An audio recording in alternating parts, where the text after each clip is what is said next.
Quantum supremacy क्या है? इस शब्द का सर्वप्रथम प्रयोग कैलिफोर्निया इंस्टीट्यूट ऑफ टेक्नोलॉजी के प्रोफेसर जॉन प्रेस्किल द्वारा 2012 में किया गया था। उनके अनुसार क्वांटम कंप्यूटर किसी भी ऐसी गणना को कर सकता है जिसे आधुनिक सुपर कंप्यूटर करने में सक्षम नहीं है। गूगल ने साइकामोर नामक एक क्वांटम प्रोसेसर की सहायता से एक गणना को 200 सेकंड में हल कर दिया, जिसे आधुनिक समय के एक सुपर कंप्यूटर से हल करने में 10,000 वर्ष का समय लगता। क्वांटम सिद्धांत यह आधुनिक भौतिकी का सिद्धांत है जिसके अंतर्गत किसी पदार्थ की प्रकृति तथा व्यवहार का अध्ययन उसके परमाणिक स्तर पर किया जाता है। क्वांटम कंप्यूटर क्या है? क्वांटम कंप्यूटर भौतिक विज्ञान के क्वांटम सिद्धांत पर कार्य करता है। इसके विपरीत आधुनिक कंप्यूटर भौतिकी के विद्युत प्रवाह के नियमों पर कार्य करता है। एक सामान्य कंप्यूटर अपनी सूचनाओं को बिट में संग्रहीत करता है, जबकि क्वांटम कंप्यूटर में सूचना क्वांटम बिट या क्यूबिट में संग्रहीत होती है। सामान्य कंप्यूटर प्रोसेसिंग के दौरान बाइनरी इनपुट 0 या 1 में से किसी एक को ही एक बार ऑपरेट कर सकते हैं। वहीं क्वांटम कंप्यूटर दोनों बाइनरी इनपुट को एक साथ ऑपरेट कर सकते हैं। किसी 100 क्यूबिट से कम की क्षमता रखने वाला क्वांटम कंप्यूटर किसी बहुत अधिक आंकड़े वाली उन समस्याओं को भी हल कर सकता है जो किसी आधुनिक कंप्यूटर की क्षमता से बाहर है। क्वांटम कंप्यूटर को किसी बड़े वातानुकूलित सर्वर रूम में रखा जाता है, जहां कई सेंट्रल प्रोसेसिंग यूनिट को स्टैक में रखा जाता है।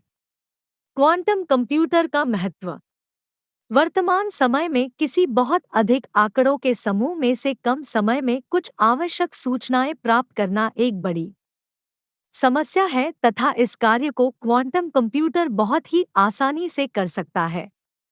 उदाहरण के लिए, यदि हमें 10 लाख सोशल मीडिया प्रोफाइल में से किसी एक व्यक्ति की जानकारी प्राप्त करनी है, तो एक पारंपरिक कंप्यूटर उन सभी प्रोफाइल को स्कैन करेगा जिसमें उसे 10 लाख चरणों से गुजरना होगा, जबकि क्वांटम कंप्यूटर उसे 1000 चरणों में संपन्न कर सकता है।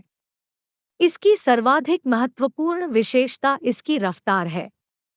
यह कई पारंपरिक कंप्यूटर द्वारा एक समय में समानांतर तौर पर किए जाने वाले कार्य को अकेले ही कर सकता है। बैंकिंग तथा सुरक्षा अनुप्रयोगों में उपयोग किए जाने हेतु कई एन्क्रिप्शन सिस्टम का उपयोग इन कंप्यूटरों में किया जाता है, जो गणितीय समस्याओं को सुलझाने में एक सीमा के बाद असमर्थ है। क्वांटम कंप्यूटर इन कमियों को दूर कर सकते हैं। इसके अतिरिक्त यह वैज्ञानिक अनुसंधानों, खगोलीय अंतरिक्ष मिशनों, डेटा संरक्षण, एआई आदि के लिए उपयोगी हो सकते हैं। संभावित चुनौतियां क्वांटम कंप्यूटर अभी अपने प्रायोगिक अवस्था में है, जहां इसका पहला प्रयोग गूगल द्वारा 53 क्यूबिट क्षमता वाले साइकामोर नामक क्वांटम प्रोसेसर के माध्यम से किया गया, किंतु इसके वास्तविक प्रयोग में कई वर्ष या दशक लग सकते हैं। क्वांटम कंप्यूटर में प्रयोग क्यूबिट को क्रायोजेनिक तापमान पर ही स्थिर रखा जा सकता है, इसलिए इसका रख-रखाव एक बड़ी चुनौती है। विशेषज्ञों के अनुसार इसका प्रयोग केवल सरकारों या बड़ी कंपनियों द्वारा ही किया जा सकता है। क्वांटम कंप्यूटर को तैयार करने में अत्यधिक विकसित तकनीक तथा भारी निवेश की आवश्यकता होगी। क्वांटम कंप्यूटर को लेकर बड़ी चिंता इसके एन्क्रिप्शन कोड को हल करने को लेकर है। अभी तक एन्क्रिप्शन कोड को डेटा की सुरक्षा के लिहाज से विश्वसनीय माना जाता था, जो कि क्वांटम कंप्यूटर द्वारा आसान हो जाएगा। आपने अभी तक सब्सक्राइब नहीं किया है तो जल्दी कर दीजिए, लाइक और बेल को दबाना ना भूलें। फिर मिलेंगे नए टॉपिक के साथ नए आवाज में। धन्यवाद।